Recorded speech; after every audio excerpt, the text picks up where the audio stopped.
જાગતે રહો। સૌરભ લાંબા સમયથી એક ઇન્ફ્લુએન્સરને ફોલો કરી રહ્યો હતો, એટલે કે ફાઇનાન્શિયલ ઇન્ફ્લુએન્સર, જેની યુટ્યુબ ચેનલ સબસ્ક્રાઇબ કરીને રાખી હતી અને ટેલિગ્રામ ચેનલનો પાસ પણ ખરીદી લીધો હતો। તે ઇન્ફ્લુએન્સરની સલાહ પર શેરમાં સારી એવી રકમનું રોકાણ કર્યું, પરંતુ ત્યાં કોઈ ફાયદો ન થયો, તેના બદલે માત્ર નુકસાન જ થયું। સૌરભ એકમાત્ર એવો વ્યક્તિ નથી જેણે ઇન્ફ્લુએન્સરની સલાહને અનુસરીને રોકાણ કર્યું અને પૈસા ગુમાવ્યા હોય। એવા ઘણા લોકો છે જેઓ સોશિયલ મીડિયા પર કોઈને કોઈ ઇન્ફ્લુએન્સરને ફોલો કરી રહ્યા છે અને તેમની વાતો પર આંખ મીચીને ભરોસો કરી રહ્યા છે। ઇન્ફ્લુએન્સર્સ સોશિયલ મીડિયા પર એવા સલાહવીર હોય છે જે લોકોને છેતરીને રોકાણ કરવા માટે ફસાવે છે, નફો મેળવવા માટે ફેક સ્ક્રીનશોટનો ઉપયોગ કરીને લોકોને ગેરમાર્ગે દોરે છે અને પેઇડ કોર્સિસ અને ટેલિગ્રામ ચેનલ જોઈન કરવા માટે ઇન્ફ્લુઅન્સ કરે છે। આ ઇન્ફ્લુએન્સર્સના વધતા બિઝનેસમાં ટ્રેડિંગ એપ્સ પણ ફાળો આપી રહી છે। તેમને એફિલિએટ લિંક્સને પ્રમોટ કરવા માટે કમિશન વગેરે આપવામાં આવે છે।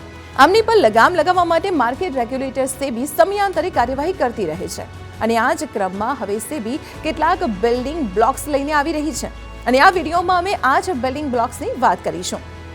સમજીશું કે તે શું છે અને કેવી રીતે ઇન્ફ્લુએન્સર પર લગામ કસવામાં મદદ કરી શકે છે।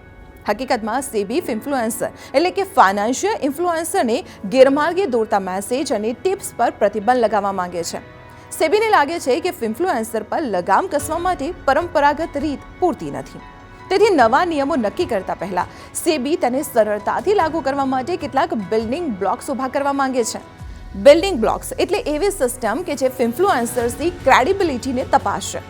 આ બિલ્ડિંગ બ્લોક્સ હેઠળ સેબીની ઇન્ફ્લુએન્સર્સના હાઈ રિટર્નના દાવાઓને ચકાસવા માટે એક પરફોર્મન્સ વેલિડેશન એજન્સી બનાવવાની યોજના ધરાવે છે। એજન્સીની રચના પછી સેબીની પાસે એ નક્કી કરવા માટેના નિયમો હશે કે કોણ ઇન્ફ્લુએન્સર્સ છે અને કઈ રેગ્યુલેટેડ એન્ટિટીઝને આ કામ કરવાની મંજૂરી છે। ઓગસ્ટ 2023માં બહાર પાડવામાં આવેલા સેબીના એક કન્સલ્ટેશન પેપર મુજબ આ પરફોર્મન્સ વેલિડેશન રિટર્ન, રિસ્ક અને અન્ય માપદંડો પર આધારિત હશે। આ માપદંડો ઇન્ડસ્ટ્રી ફોરમ નક્કી કરશે।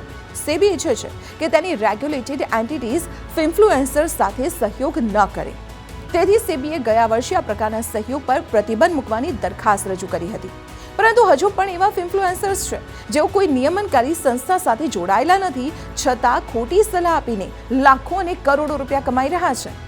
છેલ્લા એક વર્ષમાં સેબીએ યુટ્યુબ વિડીયો દ્વારા શેર ખરીદવાની સલાહ આપનારી પમ્પ એન્ડ ડમ્પ સ્કીમ સામે પગલાં લીધા છે। આ ઉપરાંત ફેબ્રુઆરી 2023માં ઘણા ઇન્ફ્લુએન્સર્સને ચેતવણી પણ આપવામાં આવી હતી। હવે જો આ બિલ્ડિંગ બ્લોક્સ સાથે નિયમો નક્કી કરવામાં આવશે તો લોકોને ગેરમાર્ગે દોરનારા ઇન્ફ્લુએન્સર્સ સામે યોગ્ય નિયમો હેઠળ પગલાં લેવાનો માર્ગ સ્પષ્ટ થઈ જશે। અંતે અમારી સલાહ એ જ છે કે હવે કોઈ પણ ઇન્ફ્લુએન્સર્સથી આકર્ષિત ન થાઓ, તેમને સાંભળો, તેમની સલાહ લો, પરંતુ તેમના પર તમારી રીતે રિસર્ચ પણ કરો। સેબીમાં રજિસ્ટર્ડ ઘણી એન્ટિટીઝ છે, તેમની યુટ્યુબ ચેનલો જોઈ શકો છો। તેમને સાંભળીને શેરમાં રોકાણ કરવા વિશે તમારી સમજણ વધારો અને પછી જ રોકાણ કરો।